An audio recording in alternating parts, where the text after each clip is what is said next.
Bienvenue à cette revue des marchés boursiers Cachemire du lundi 9 septembre 2024. Comme on en avait parlé ce matin, ceux qui vont réécouter le segment d'avant-marché, c'est du vert partout. C'était vert ce matin et ça augurait très bien. Donc oui, très belle journée à la bourse aujourd'hui. Rebond, est-ce que c'est un rebond technique? On va le voir. On va être capable de tenir la route. Cette semaine, il y a des données sur l'inflation mercredi. Ça pourrait aussi donner soit un coup vers le haut ou un coup vers le bas. Ça sera à suivre le TSX en hausse de 245 points, 23 027 points. Dow Jones en hausse de 484 points, 40 829. Le S&P 500, 62 points d'avancée, 5 471. Le Nasdaq, 193 points de hausse, 16 884. Le pétrole est reparti un petit peu vers le haut, 1,12 $ de hausse. Le WTI, ça donne 68,79 US, référence. Bitcoin aussi est reparti vers le haut, 57 027. Ça fait brasser, le Bitcoin s'était fait brasser beaucoup. Est-ce que c'est un départ? Septembre, toujours difficile pour le Bitcoin. Octobre, c'est beaucoup mieux. Donc, ça sera à suivre. L'or aussi repart vers le haut. 2505 $ l'once d'or, en hausse de 8,72 $. Beaucoup de choses aujourd'hui, là. Procès de Google qui s'est ouvert aux États-Unis. Le gouvernement américain dit que Google, notamment du côté de la publicité en ligne, abuse de sa position de domination, de dominance. On va voir comment tout ça va se terminer. Il y a quand même, le titre boursier de Google a baissé de 1,6 %, 149,54 $.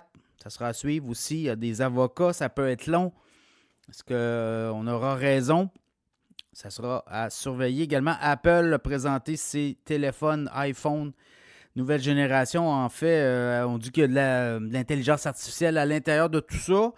Les marchés semblaient un peu sceptiques, là. Le titre à 220 est tombé à 216, 217 et là remonté à 220,91, une hausse de 9 cents aujourd'hui.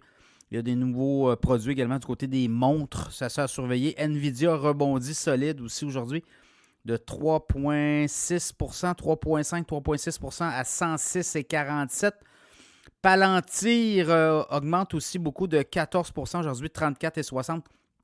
Palantir et Dell ont monté. Ils feront partie bientôt du S&P 500, donc ça veut dire qu'il va y avoir beaucoup plus de volume sur les titres.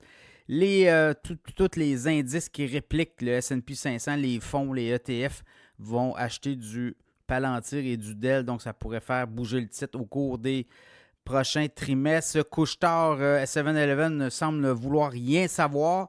Le titre de Couche-Tard a remonté de 1,06 $ aujourd'hui à 77,92 $. Donc, ça sera à suivre. Ça semble être mort dans l'œuf, tout ça. Est-ce qu'on aura une réplique? Ça sera à surveiller. Sinon, Air Canada, la tension monte, là. Je regarde le titre d'Air Canada, fait du surplace depuis un certain temps. Dans le cas d'Air Canada, 15,7 $. Très flat. On était en début d'année. Il y a un an, on était à 21, 22. Début d'année, on était à quoi? 18,48. On était à 15,7.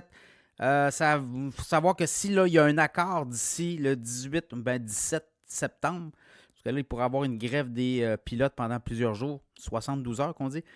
Et si on a une entente avant ça, attendez-vous à ce que le titre reparte vers le haut. Là. Ça, c'est garanti. Donc, ça pourrait donner un coup. Ça va être à surveiller là aussi. Donc, c'est un peu, ça fait le tour, je pense, là, quand vous regardez. Demain est un autre jour, l'inflation s'en vient. Alors, ça va être ça qui va être peut-être le vecteur et le driver pour les prochaines séances.